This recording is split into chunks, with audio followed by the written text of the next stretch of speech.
morning and welcome to another live edition of Wealth Building Wednesday. Wealth Building Wednesday is brought to you by TRHT Selma. TRHT Selma is a partnership between the Selma Center for Nonviolence and the Black Belt Community Foundation. We have just completed a series dedicated to small business ownership and folks who have opted to opt out of the traditional 9 to 5, and we are transitioning into personal financial preparedness, y'all. We have got to start making some different decisions. And in order to do that, the good book tells us to write the vision and make it plain. And when we thought about doing this show, there was no other person who I thought would be like the most amazing guest ever, because she's the most amazing person ever. That is Mrs. Krystal Hardy Allen of K. Allen Consulting, and she is from Selma. She is, yes, a daughter of Selma, graduate of the School of Math and Science of Notre Dame, and she is headed into that PhD. So, Dr. Allen, welcome and good morning. Good morning to you. How you doing, Lydia? I am doing great. It is so good to see you again. Life takes us in different paths. A whole lot of different paths. Yeah. So it is awesome to see you. Yeah. And so this morning, we just really wanted to spend some time helping folks to not just to get to know you, but to allow people space to get to know themselves and talk about the importance of the visioning Right. for oneself, Right. and how we can, if we are to truly develop and accumulate generational wealth, how can we do that? Where are the starting points? And so when you consider your journey and where you are today, because I do want folks to be clear that Selma produces greatness. Yes, it does. Dr. Allen is an extraordinary woman who is pouring into not just rural communities in Alabama. This sister is traveling the world, giving back and sharing her expertise. So when you consider your journey and where you are today, like what would you say was the moment when you had the most like clear vision for your life? I would happen to say graduating from undergrad at the University of Notre Dame was a pivotal moment for me. Not only was it optically a major moment as a young Black woman from Selma doing that, but as a first generation college graduate in my immediate family, I felt as though my family was graduating with me, and that moment solidified for me that everything I would do moving forward would be about not only me, but my entire family, right? I think another reason why that moment was pivotal is because it was right around the time that Hurricane Katrina had hit New Orleans and devastated it as an entire community, but especially disproportionately impacted the Black community within New Orleans. And I had set my intentions to go to Xavier, actually is one of my top choices. Ended up going to the University of Notre Dame for financial reasons because they paid my entire way. It was a $200,000 education. And at the time, if your family had less than $40,000, but you got in, they believed that money shouldn't have been a barrier for you, right? And so like that moment was huge for me to say, how will I use my life to help support a Black community that I feel connected to, which was in Louisiana, and it's in the deep South as a Southerner, but it was also, I'm now becoming a product of an institution that financially invested in me to have a top caliber education. So I think like there are some other things connected to that graduation moment, but for me, Lydia, there was such symbolism in that moment that let me know without a shadow of a doubt that whatever I spent my life doing, it needed to be about service. It needed to be about creating a legacy, and it needed to be about breaking chains. and like supporting myself and other people to experience liberation. Wow. So when you think about those moments, Mhm. and how clear that vision was for you, how important is it for us as individuals to have a clear vision and mission for our lives? I think it's very important because without a clear vision, we can constantly sway back and forth and be scattered or all over the place in our decision making to Hmm. do things or align ourselves with spaces or people or initiatives that really don't drive you towards fulfillment of that vision. And so when your vision is clear, it serves as a sort of compass that helps you know what to say yes to, what to say no to. And I think it keeps you grounded in a lot of ways that ultimately pushes you to say, how is what I'm doing fulfilling that? Right. And how will I know that I'm on the path towards it? And how will I know that I've achieved it? Right. So I think there's something that is reminiscent of a GPS for your life that a vision really serves.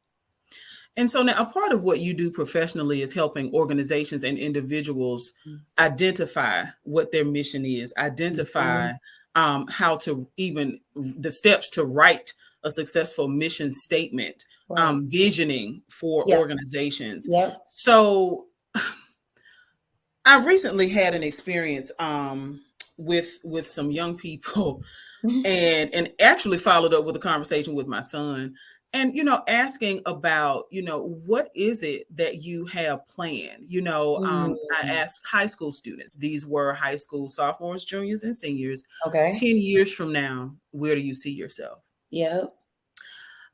I was so hurt when the majority of them literally did not have a thought, Yeah. much less the concrete idea, right? But Yeah. like of what 10 years from now looks like. Now I know there are a lot of things that can contribute to that, right? Right. When we look Right. on the Right. news, the portrayal of Black life in America, Yep. it feels like it doesn't really matter. So 10 years from now, and I had one young man say, you know what, I never really even thought about it. Mm. But as adults, Mhm. when we're thinking about trying to prepare our own financial and to be successful in Mhm. regards to our own financial future, Mhm. career wise, if there Mhm. needs to be a shift, this is the opportune moment, Yeah. right? Mhm. Because Mhm. COVID, listen, if COVID Yeah. didn't tell us anything else, it showed us that all these workplaces do not care about us, Yeah. right? It may Yeah. be just that they want The the outcomes. the outcomes, right, Mhm. and Mhm. not so much the growth that should be sparking as a result of employment. So Right. how do we know though when we're on the right track and you know getting to the point where we're living on purpose? Like what does that feel like? What does that look like? Yeah, I think that we have to begin with the end in mind and say, what do I want to be true for my life in multiple areas of our lives though? Okay. Because here's the thing. When I think about wealth, I think Hmm. about wealth beyond finances. I think about holistic Amen. wealth, right? And like what does it mean to be spiritually wealthy? What does it mean to be emotionally, mentally wealthy in your relationships, wealthy in your professional life and endeavors, right? So if we think about wealth as like a total circle of wellness and these different components, one part is really answering the question of what do I want, right? So like if that is financially, I want to be able to be debt free, or I want to be able to seed tens of thousands of dollars to other Black business owners to Yes. support them and give financial relief. Then we have to say, number two, what are my strategies? What will be my methods? What essentially is my how to get me there, right? And so part of it is that to accrue that amount of money, essentially, am I going to go through entrepreneurship? Am I going to invest and grow my money? Am I going to pursue like more promotion or professional advancement within my like 9 to 5, like Mhm. employment context, to get it.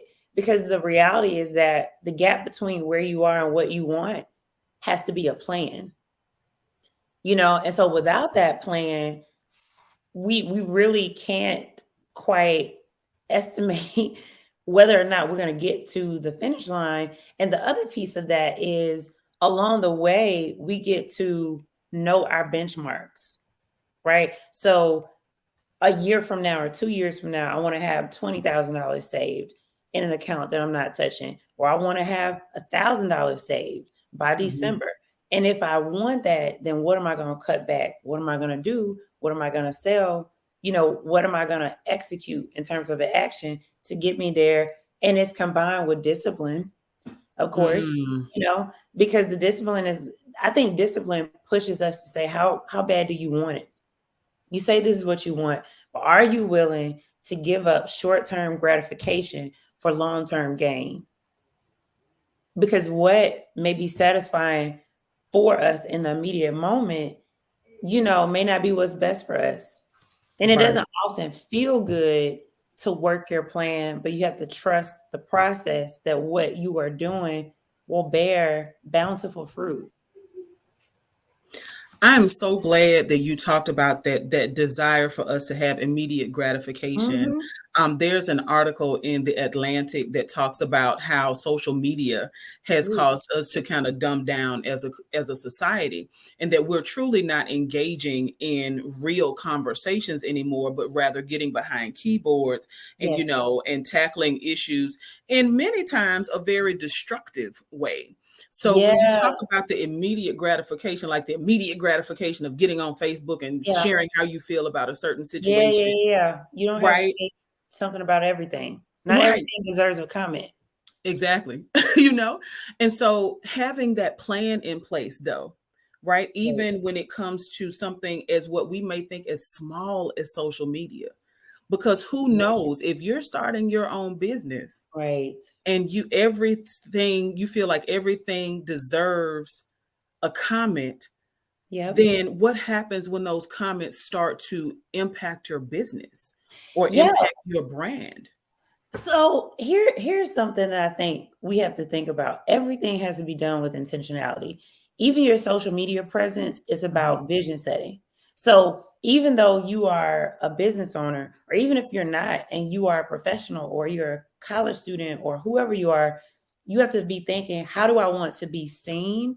How do mhm, I want to be perceived? What do I want people to take away from interaction or engagement with me? So I think about this personally and professionally. So I think, when someone comes to our Instagram page or Facebook page or even our website or other forms of digital, platforms, what do I want them to walk away feeling and knowing about who this business is and what we do? mhm, Right. And so part of it then has to say, when I'm able to say, I want people to be inspired, then I have to say, from a strategy standpoint, what will be inspirational to actually post, because alignment is key. If it's not inspiring, I will not post it, right? I also want people to walk away feeling the momentum and the power and the legitimacy of us as an international Black owned business.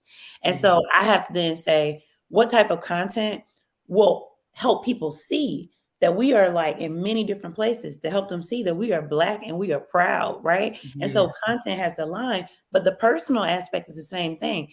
As a as a person, aside from being a business owner, I want people to know that Krystal is Black. mhm, She's from Selma. mhm, She is proud in country, in particular, being from Sardis, Alabama. I want yeah, them to know that I am funny. I want them to know that I love God. I want them to know that I love my family and I like to have a good time. And everything I post is aligned to that. right, And without me saying it, that's what people will see. If it's not aligned to that, they won't see it. I also want people to know that I'm transparent and vulnerable, which is why when I mm, post, I'm very thoughtful about what I'm saying and what I'm not. And I'm thoughtful about sharing a lesson behind it or a testimony of what God did. I'm like, God, God, God, because I want them to know that it didn't happen devoid of my faith. yes, Right. And so it doesn't mean that I don't do other stuff. Like, I like to dance. I know how to twerk. I'm not good at it.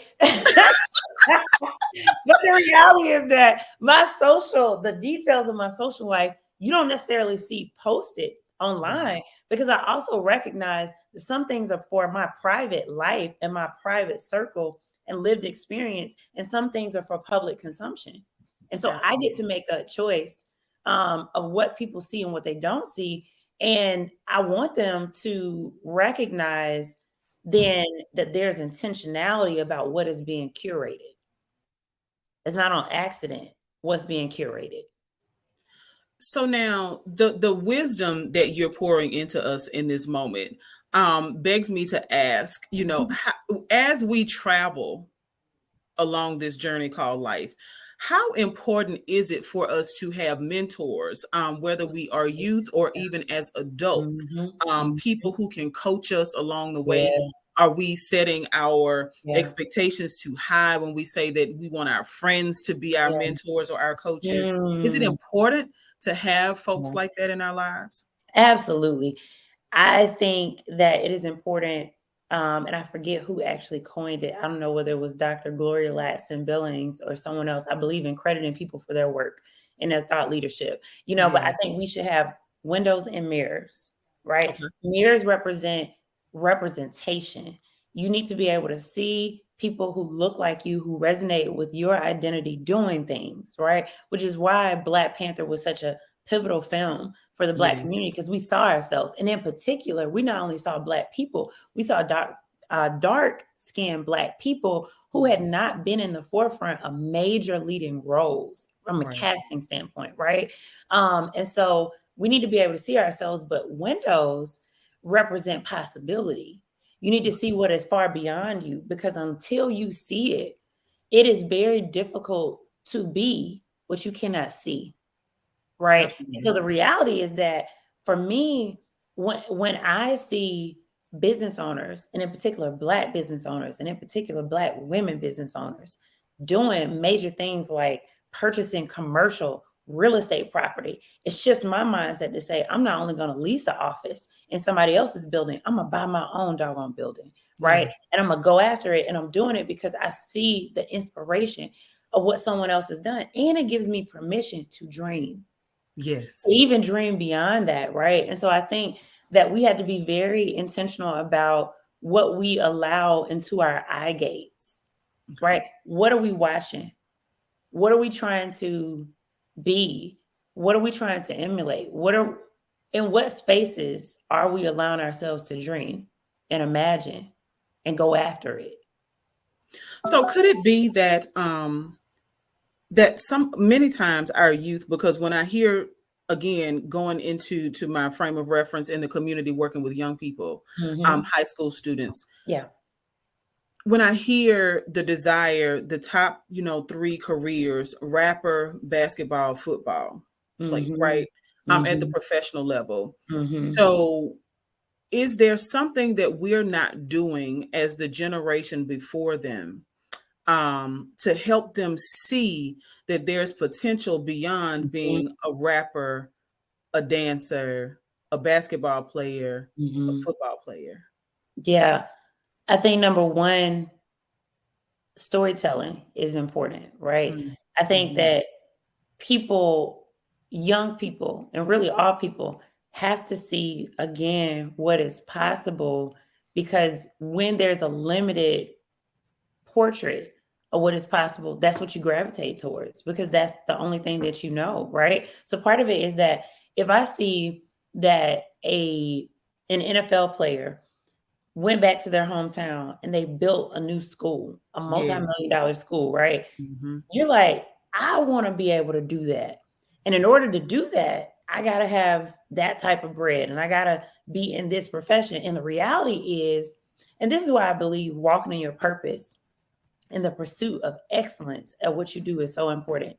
Because when you are fully tapped in, money, you recognize that money attracts to you. You don't Yes. go beg for it. You don't go hunt it down. When you are really good at whatever God has put you on this earth to do, money will find you because opportunities will find you. And the reality is, you can buy a building too.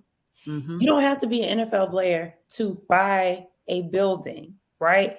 To be a real estate investor, to do all these things. And so part of it is that as those of us who are not in those roles are doing major things, we got to talk about it. We got to tell it. And I don't mean just tell it when we reach the final destination. We got to tell the story in the process, right? Of how it was made possible so that other people can see I can be a teacher and I can do X, Y, and Z. I don't even have to leave the classroom to have this type of impact that I want to have in my community. And so I think storytelling is one part of it. Secondly, I do think there's a role that schools play, Lydia, because when we tell the narrative as educators of what it means to be successful, often what is on the tongue is a doctor, is a lawyer, is this and that. And so we have to actually redefine what success looks like as we are socializing our young people in schools. So that when we have career day, I want to hear from the local mechanic who owns 3 different shops, because as a business owner, he has then scaled to put his business in 3 different areas, who's local and making $900,000. I want to also see the doctor and surgeon, but I also want to see the woman who is a stylist who is running a $500,000 shop, right? Yes. Like we actually have to see different portraits of success, because in a limited definition of success, we have a lot of classism. And there's a lot of elitism, because I'm actually saying that to be successful, you only have to have a college degree. And that ain't true. There are a lot of college graduates with a lot of debt that are not making meaningful impact in the world. And there are some people who don't have 4-year college degrees or advanced degrees, and they're like doing phenomenal things, right? We're on a social media platform, Facebook, that is the brainchild of someone who does not have a bachelor's degree At all. And so it's a multi-billion-dollar business. And so part of it is that there had to be something, in addition to him, of course, being white, and him, of course, being a male. So he has white privilege and male privilege. Right. But in those conditions, there's something that said, there's a gap, and I'm going to go fill it. Mm-hmm. There's a need in the community or society, and I'm going to go work at it, right? And I'm going to put my gifts and talents behind it. I'm going to monetize it, and the world will use it. And that he did. And we can do that. We can follow that example. Our ancestors have done that. Yes. But that's the education piece. Like, we're not. So again, when we talk about excellence and innovation, we got to talk about that, the fact that the refrigerator is a Black invention. Yes. Right? The fact that the traffic light we go through every day is a Black invention. Yes. Knowledge is power. So when you don't see your people and their historical accomplishments, then you wonder, what value do we have? But when you understand that, then you understand, I got that in my DNA too. Yes. Right? I'm not the first to step on the scene to do it. My people have been innovating. My people have been entrepreneurial since day one. Absolutely. Since the beginning of time. Absolutely. I'm so glad you said that, because just yesterday I was sharing, I'm like, listen, y'all, we are the product of the survivors. There were millions of our ancestors who did not even make the Middle Passage. Do y'all know what the Middle Passage is? No, what's that? The Middle Passage was, so I went through the description of the Middle Passage. Millions of people who look like us did not make it. Millions. We are the product of the ones who not only made it, but we survived. Yes. Forced enslavement, forced labor. Right? We survived. Right. Yeah. We are the products of the ones who survived lynchings and murders because someone whistled or is accused of winking, at a white woman. And it's like, we are the ones who survived being beaten on a bridge to vote in a place that we still in 2022 are struggling to maintain the right to vote. Right? So we come from that. So imagine what you can do, because y'all have access to this thing. Everything. We are our ancestors' wildest dreams. For real. We really are. We really are. And so for us to do so little with so much, and which is why it's so important that as we pivot from focusing on how to build small businesses, to how we build our individual sales, like to start with Yeah. a conversation about vision, to Yeah. start with a Yeah. conversation Yeah. about being able to build ourselves up with history. And That's this right. is not just black history. This Yes. is white history too, because this is American history. These are Yeah. things that we have got to teach our young Mhm. people Mhm. and our look, our Yep. yelders, look, not quite young and not quite elder, Elders. and our elders, the folks who just simply don't Yeah, know that's so because true. we've had That's true. limited access to information. Yeah, that's right. And when we talk about vision, I think we have to decide and make time to think Yes, Lord. and be still and really reflect and consider what it is that we want. I am very thoughtful, Lydia, about in advance of even having children because, I desire to have children one day. My husband and I will be, parents one day. I think about the type of mother I want to be. And that's a vision exercise. Like, who do I want to be for my children? And the reason why that's so important is because even though my children are not here yet, everything that I'm doing, particularly as a business owner, is setting up the conditions that they are going to walk into. So I'm building a team from having started out being a solopreneur by myself because that vision that I have as a mother will be the fact that I want to be present in a certain type of way. And to do that, the business can't just start and stop with me. Right. It has to be sustainable, right? I want to be able to, be a certain type of person in my faith walk.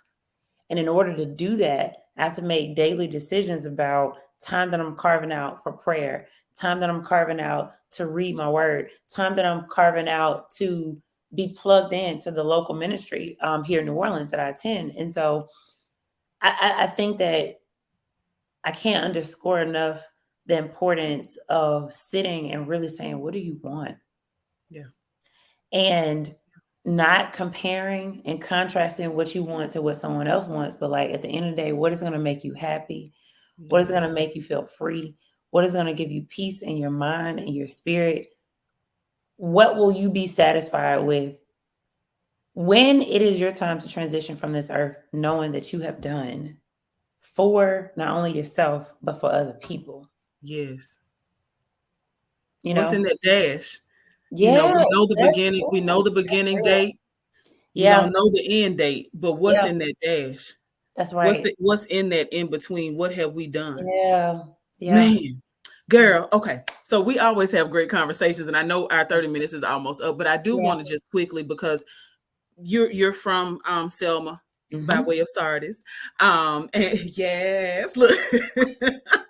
And I'm sure that this is not going to be the first time that you've heard this our community be described, or the black belt in general be described, as like quicksand, right? Yeah, That it's really hard for people to get their start, to get that firm yeah, foundation, yeah. because and there are a lot of things that pour into that. But Mhm. what are some tools, some tips, some advice Yeah, that you could give to those who just feel stuck?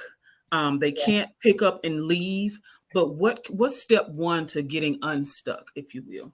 yeah.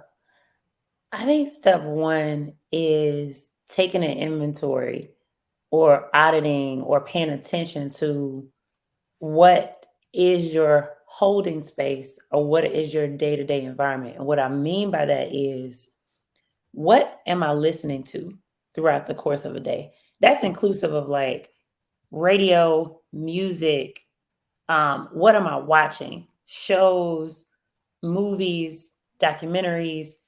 Who are my friends? Like, who are the people, and not even just friends, who am I talking to the most? Like, who's on my favorites list? Mm-hmm. What am I reading?